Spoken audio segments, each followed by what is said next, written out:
In the first step, remove all deposits from the sealing bar. Before starting the next step, glue on the silicone glass fiber fabric to the sealing bar.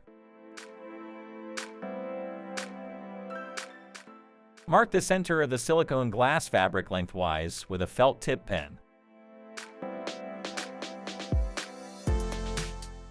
Now carefully grind the sealing bar until the markings are invisible.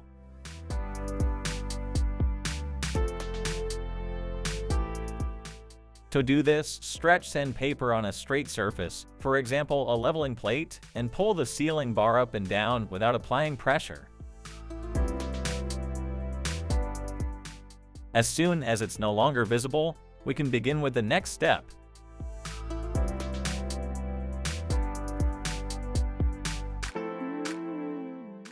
To ensure the heating band can expand better, glue PTFE glass fiber to the center of the silicone glass fiber fabric as a base.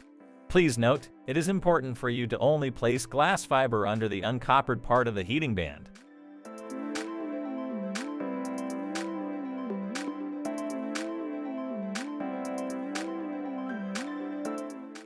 Attach the rail flap to the sealing rail using a grooved pin.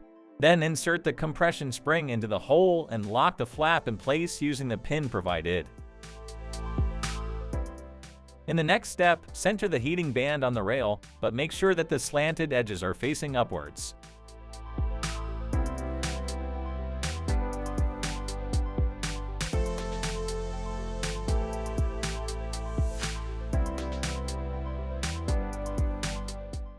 Fix the heating band on one side using the heating band tensioner.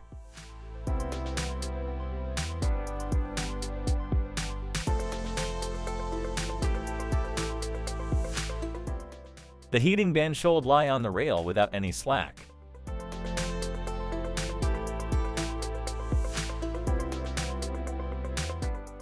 Finally, roll up the heating band to prevent it from slipping.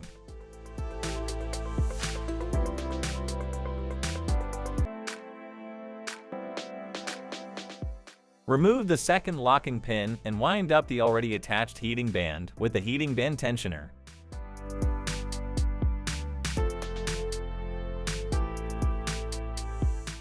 Finally, cut the non-stick coating at an angle at one end on the left and right to prevent it from sticking to the rail flap.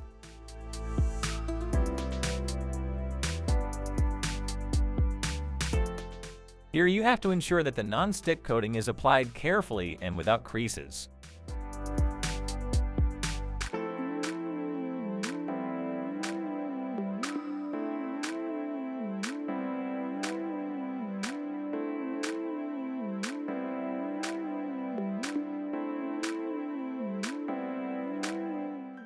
Your sealing bar is now ready for its next use. Are you unsure which heating band you need, or do you have any questions? Our team will be happy to help.